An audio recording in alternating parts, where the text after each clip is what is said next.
bass and drums respectively. Please welcome, from Dallas, Texas, Dylan James Shaw. From Miami, Sophie Longo. And from Houston, Isaiah Sanders. Come on, Weaver, give it up for us. Show them some love, yeah. And please keep your applause going for our horn players. On trumpet, from Orlando, Florida, Xavier Anderson. And on tenor saxophone, from Dallas, Benjamin Shelton.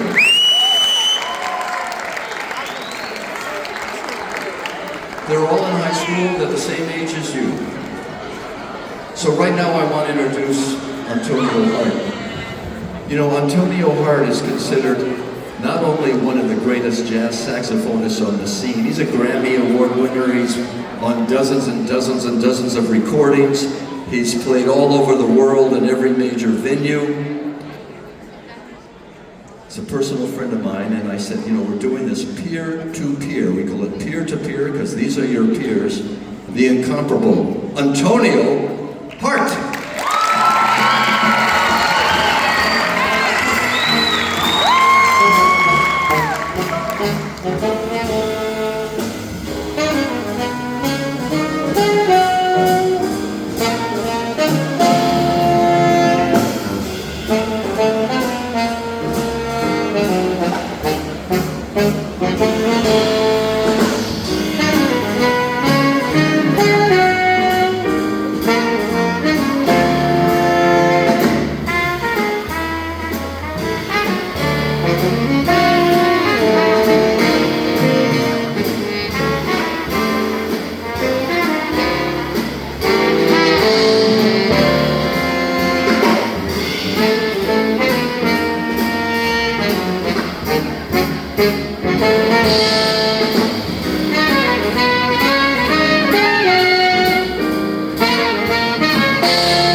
state of Connecticut.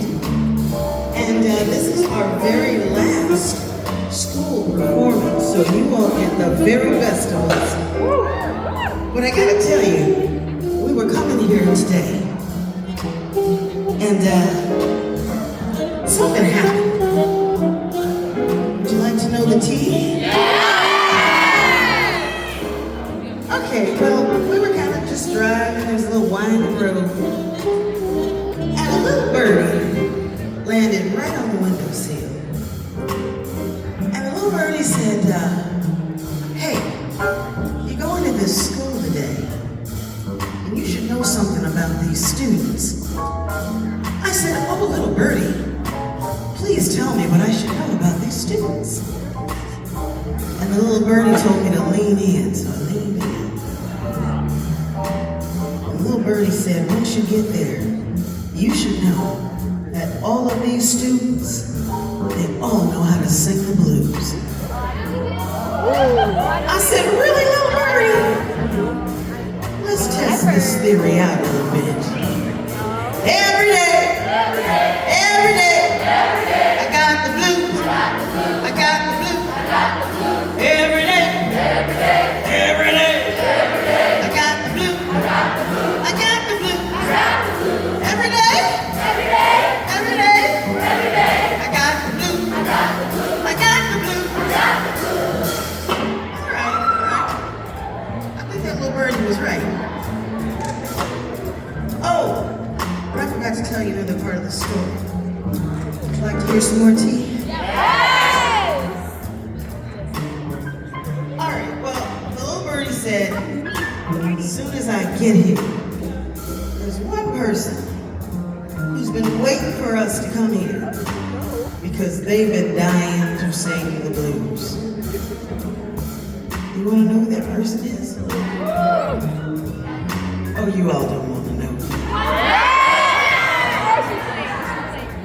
I think the name is Kalia Jane.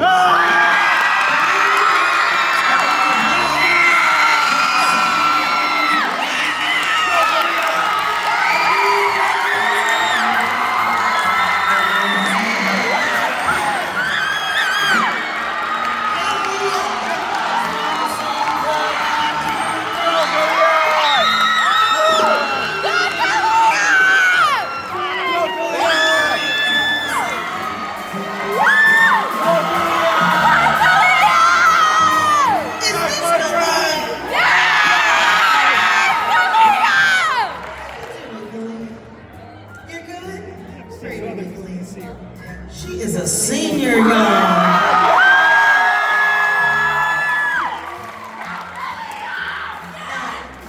Kalia looks a little bit surprised.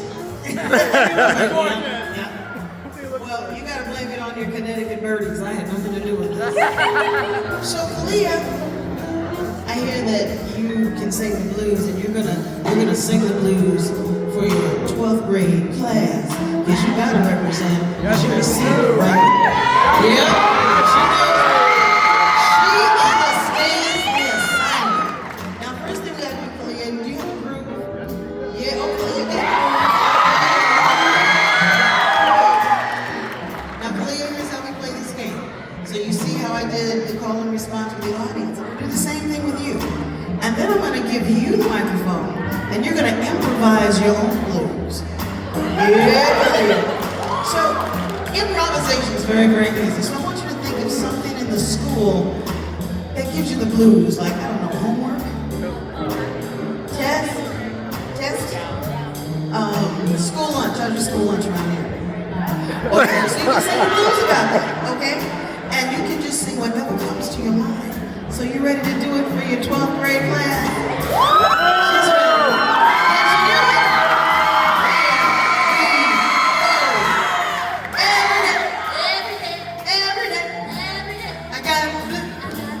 I got the blue. Every day. I got the blue. Every day. I got the blue.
hand. Yes. Yes. Oh my goodness. And since Kalia did such a beautiful job, you all owe her lunch or some donuts or something. Yeah, she did it. All right, so are y'all having a good time? Are you kind of getting the feel of how this thing called jazz works? Yeah, all right. Well, I'm looking at some of you. You're a beautiful crowd. And some of you still look a little confused. You're like, I don't know how they do that. How are they doing all of that? And we get it, because if you are a new visitor to the land of jazz, some things might get you a little confused, okay? Like this whole thing of improvisation. How do they do that? So, raise your hand if you've ever visited a new country, a new city, a new town. Okay, right. So, you don't know what's going on there because you're new to that place. And every now and again, you might want to find a tour guide who knows their way around that place. Well, for those of you who are new to the land of jazz, we have a tour guide for you. But I need you to do something for me. I need you to buckle your seatbelts. Oh, I didn't hear enough seatbelts clicking. I need you to buckle your seatbelts. Thank you. And I need you to put your hands together for your tour guide for the next few minutes, Dr. J.B. Dyas, ladies and gentlemen. Give it up. Thank you, everybody. Before I start, I just have one question for Kinsella and Weaver. What do you think of Lisa Henry? You can turn the house lights down. So, remember earlier I was talking about jazz being America's music because it was born here? But it's America's music for more reasons than that. Because jazz, more than any other music, represents our most deeply held American values, like teamwork and diversity and the vital importance of really listening to one another. You know, the jazz musicians cannot function unless they're intensely, actively listening to one another. The drummer doesn't know what to play unless he's listening to the bassist. And the bassist doesn't know what to play unless she's listening to the drummer. And they both have to listen to the pianist, and the pianist has to listen to bass and drums, and they all have to listen as a rhythm section to the horn players and the vocalist, and the vocalist has to listen to them, or else the whole thing falls apart. Also, jazz teaches us the correlation of hard work and goal accomplishment. The correlation of hard work and goal accomplishment. That's an American value. In jazz, it's a one-to-one correlation. The more you practice, the better you get. The better you get, the more successful you are. Jazz represents correlation between hard work and goal accomplishment. And there's probably no better example of democracy than a jazz ensemble. Because what's the definition of democracy?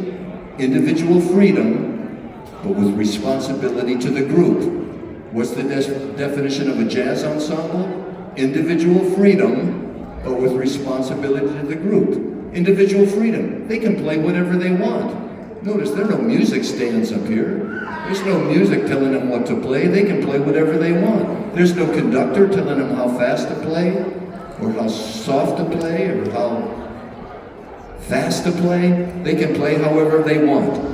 And they can play whatever notes they want, as fast as they want, or as slow as they want. But it has to make the whole group sound better. Individual freedom, but with responsibility to the group. The vital importance of really listening to one another is a jazz sensibility.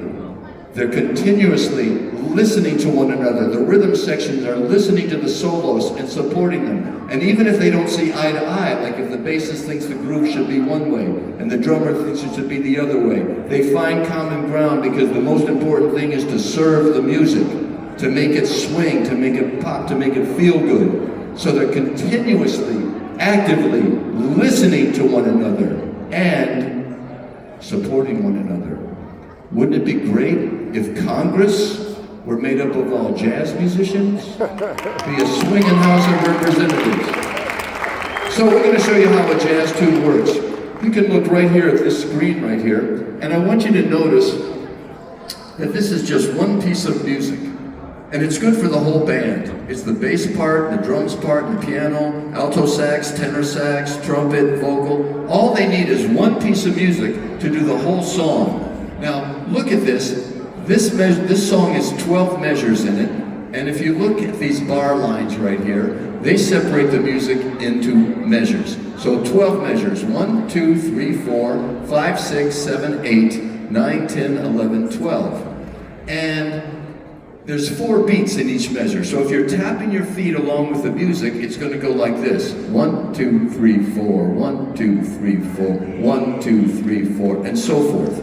Now, these symbols up here are called chord symbols, and they tell the piano player what to play.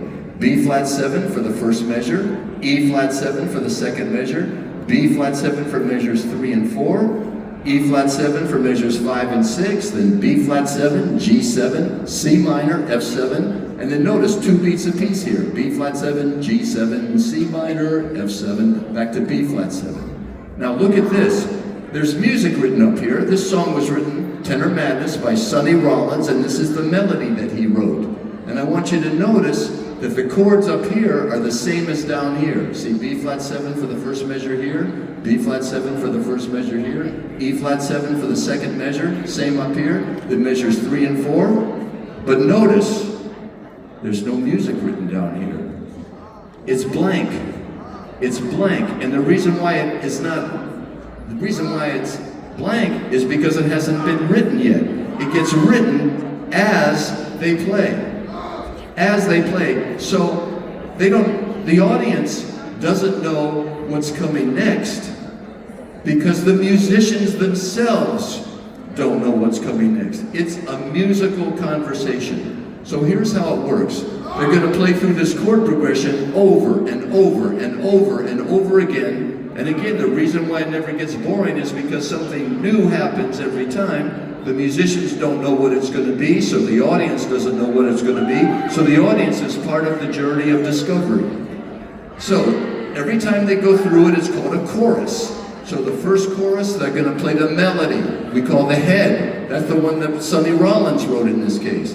The second time through, they might repeat the chords, the melody again. They repeat it.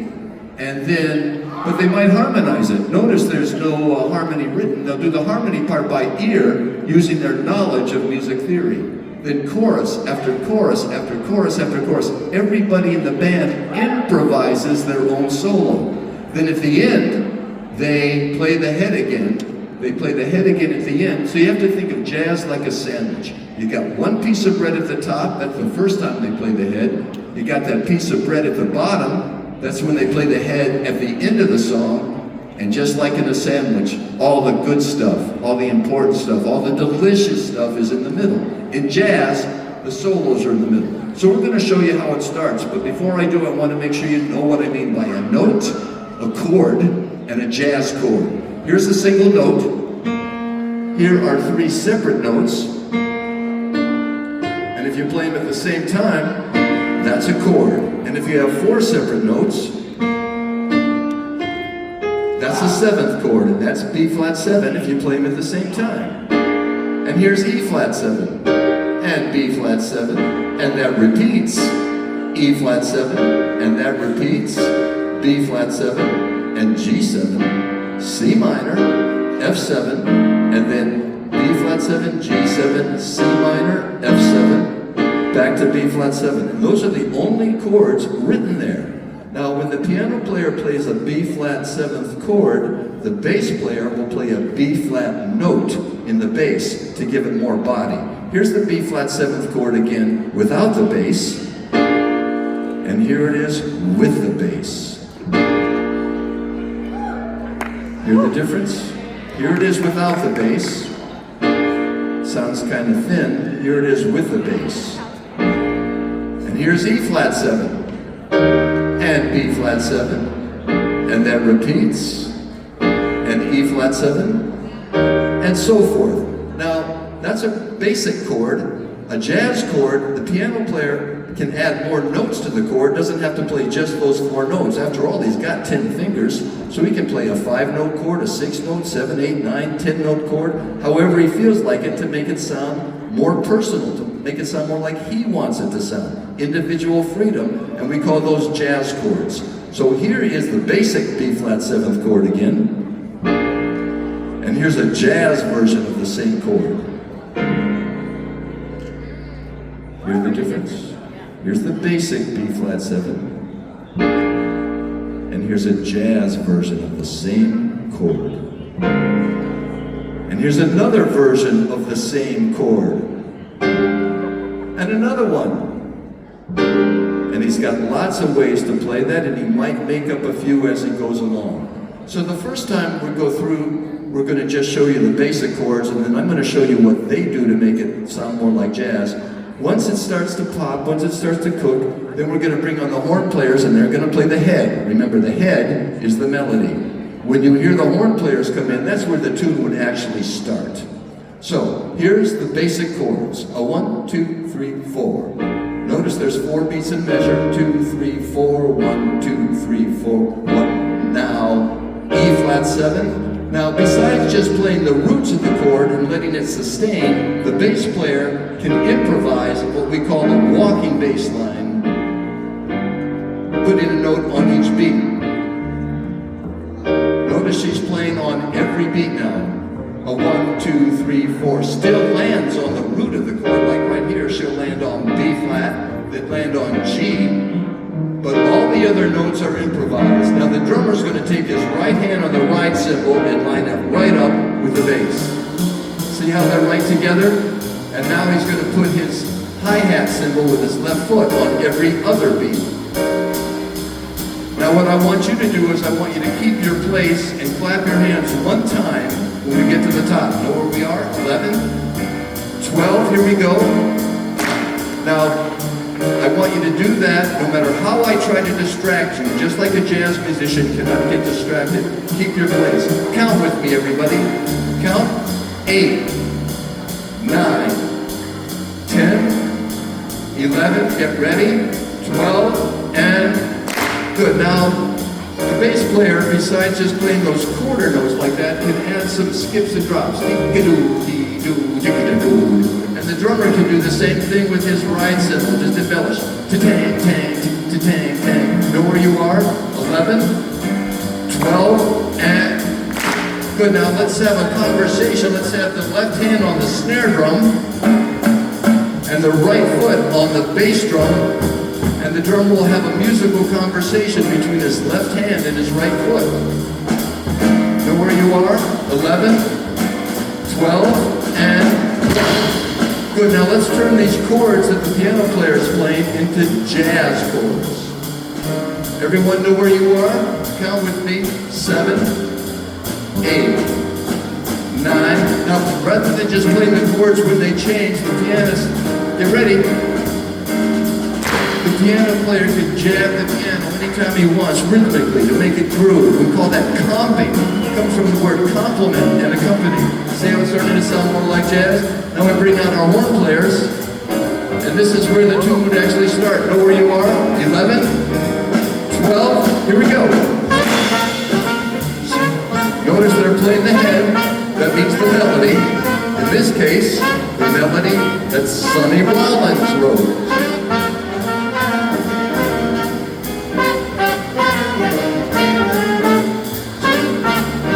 Let's see if they repeat the melody. Yeah, they're repeating the melody, but notice now they're playing it in harmony. But no harmony is written here. They're doing the harmony part by ear, utilizing their knowledge of music theory. Music theory is how chords and notes go together. Now it's time for the solos.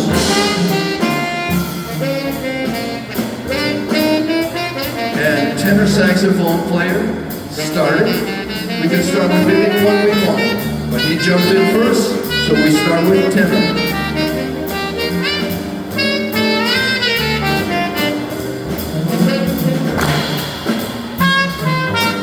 Now time for the trumpet solo.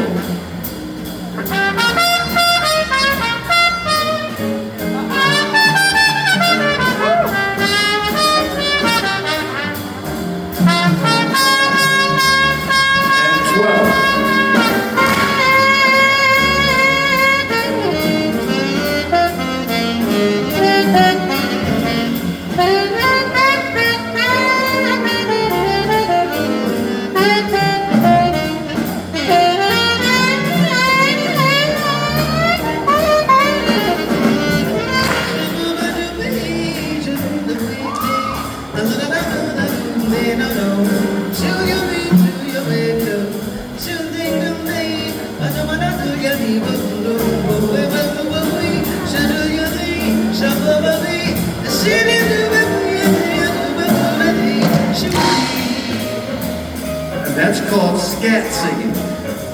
In other words, Lisa just took a solo just like the instrumentalists.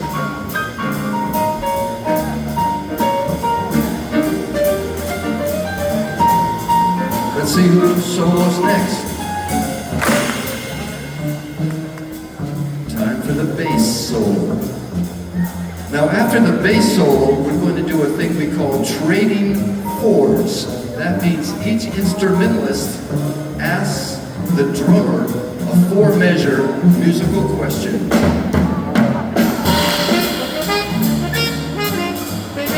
Saxophone asks the drummer, and drummer will answer.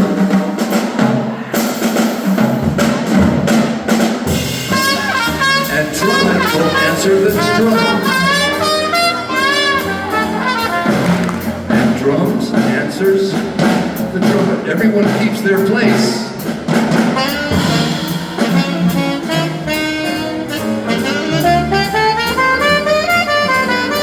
Now everybody's solo. We've traded fours, so what's left? What's next?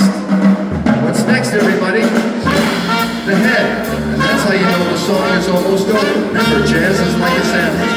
You got one piece of bread at the top, this is the piece of bread at the bottom.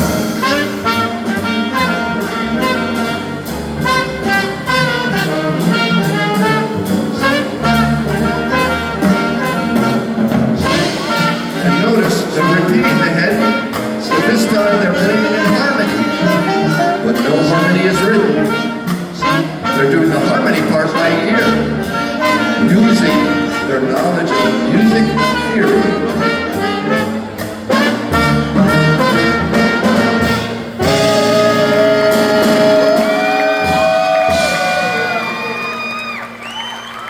And that's how jazz works. That's how jazz works. Give it up, Weaver, Priscilla, come on. Antonio Hart, Lisa Henry, and the National Peer-to-Peer Jazz Quintet.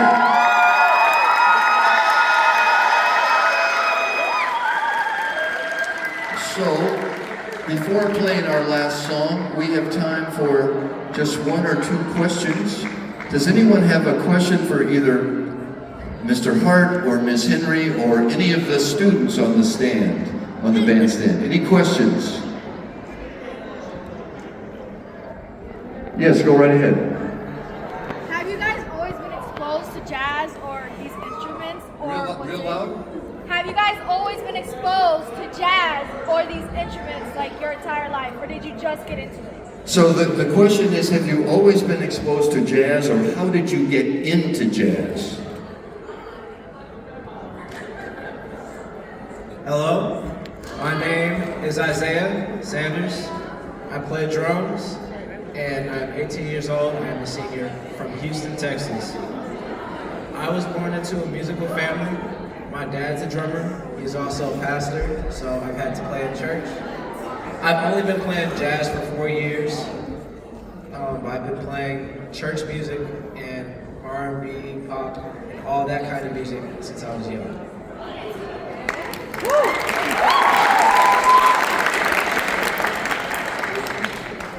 Hi everyone, my name is Sophie Longa. I'm from Miami. I'm 17 and I play bass. I got into jazz in high school and I mostly saw all my friends playing, and I already played bass since middle school. I started classically and I got into jazz just because I tried jazz band for fun. And then I slowly started getting into it and getting more serious about it. Started listening, doing more listening, and every summer I would do different jazz camps and programs, and those were really amazing experiences and really helped me to get to where I am today. Hi, my name is Benjamin Shelton. I am 18, I play tenor saxophone, and I'm from Dallas, Texas. I was always exposed to music since I was young. I would like to say that my father is here, and I'm blessed to have him here. And he was the person that got me into music. He played saxophone all the way up until college, so he always had an instrument laying around. And eventually I saw it and I was like, I want to play that. And I got lessons, and eventually I started playing, and now I'm here.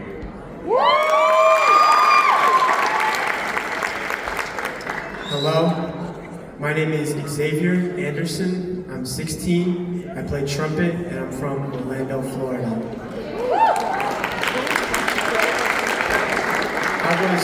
I was born into a musical family. My mom is a vocalist, and my dad is a tenor player. So every day in my kitchen, there'd be a speaker or a radio playing some sort of music. It wasn't always jazz. Sometimes it was Aretha Franklin or James Brown. But I was always exposed to some sort of music, have backbeat or swing or whatever. And when I turned 6 years old, my dad put 2 instruments in front of my face on the table, a saxophone and a trumpet. And he told me to pick whichever one I like most. And I picked this one because it has less buttons, so it looks way easier to play. And ever since then, I stuck with jazz. I moved from New Jersey to Florida for actually the purpose of becoming a biologist, and in turn I ended up being exposed to all the culture and salsa music and Latin jazz and jazz in Orlando, Florida. And by being exposed to that is how I decided that this is what I want to do, and this is why I want to be a jazz musician. Hello everyone, my name is Dylan James Shaw. I'm 18 years old, I'm from Dallas, Texas, and I'm a pianist. And how I got exposed to jazz music was when I was very, very little. My mom first introduced me to singing, because she's a professional vocalist, and that was the first thing she taught me in music. And through her mom, who is my grandma, taught me and introduced me to the blues music and to the piano at age 3. And ever since then, that has evolved into me learning jazz, and I've been doing this music professionally, jazz music, since 2021. And it's very, very soulful, and it's amazing and absolutely incredible what it can do for people, and it can change people for the better. And through that, I was introduced to my wonderful, wonderful mentor, Dr. Dyas, who I've been working with for 4 years now. And it's been a whirlwind of excitement through this music, and I can't wait to see what the future has to offer with it. Woo!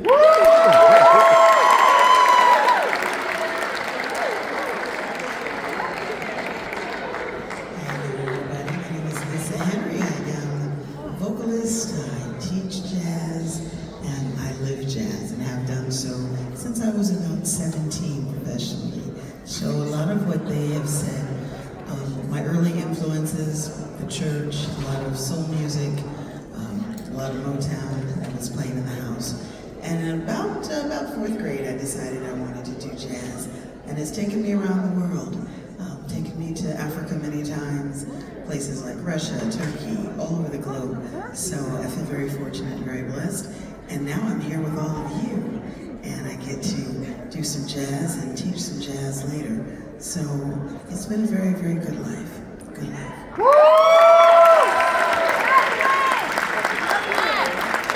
I think all of us have similar stories coming up, listening to a lot of different kinds of music before we got the bug for playing this style of music, jazz. And like Lisa, it's taken me all over the world. I've been to many places, through China, through the Middle East, through Europe, many, many times playing this instrument, and it's a true blessing.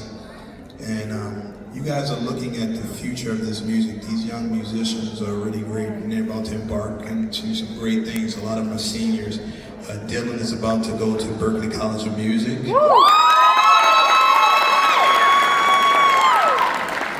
Ben is going to University of Miami.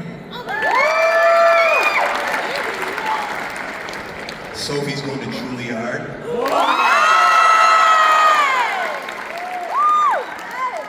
Isaiah, he's like Kobe. He said, I don't need college. He's already jumping out there as a professional in LA.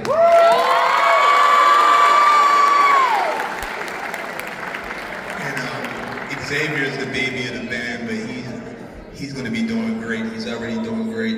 And it's for me, and I can speak for Lisa and Dr. Dyas, it's been a pleasure to watch the next generation of musicians and try to mentor them, but mainly have them, show them the passion that we have and the love that we have for this art form. So, did you enjoy how they played today?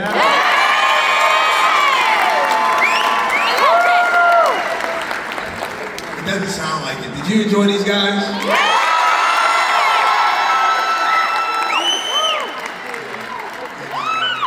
Also, we want to thank, we all need support, and if it's not the support of Dylan's mom, Ben's father, we wouldn't be where we are. So we appreciate the support of the parents and for the Thelonious Monk Institute for making this happen. So the hard work of Dr. Dyas and Bart. So let's give them all a hand.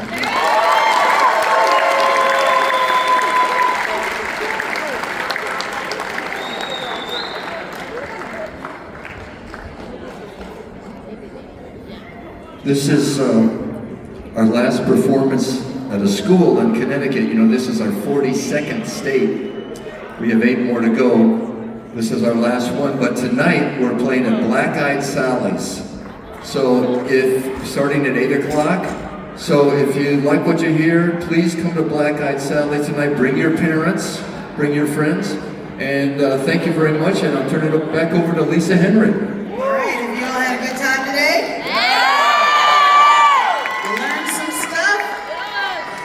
Okay, well, so you all have homework for the weekend. Oh, listen to that excitement. Here's your homework. Your homework, since you now know how jazz works, you get to teach somebody in your house who is not here today. You get to teach them how jazz works. That's your homework. How about that? Is that okay? All right. So, you all have heard many tunes on the radio and on TV especially, and maybe you didn't recognize that it was infused with jazz. And jazz does that, it gets into everything. So we're gonna play a tune for you now, and it's a tune that we know you've heard many times before, and you probably didn't suspect that it could be a jazz tune. So I want you to listen closely and check it out.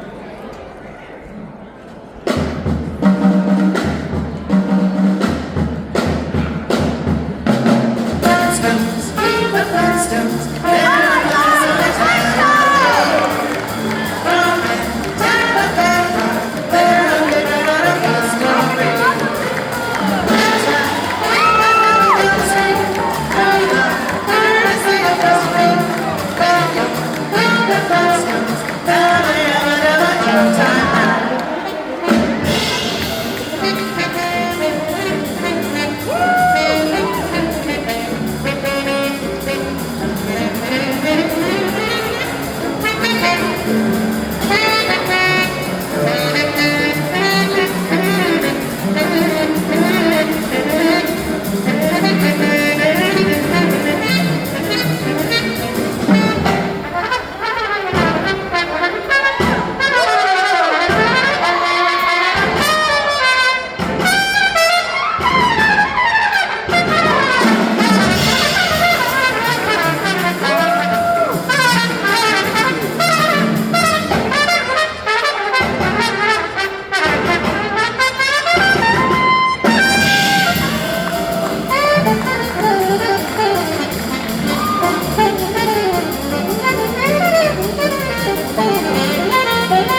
Hart, Lisa Henry, and the National Peer-to-Peer Jazz Quintet. Come on, William. Give it up. Fraternity Hart, Lisa Henry, and the National Peer-to-Peer Jazz Quintet.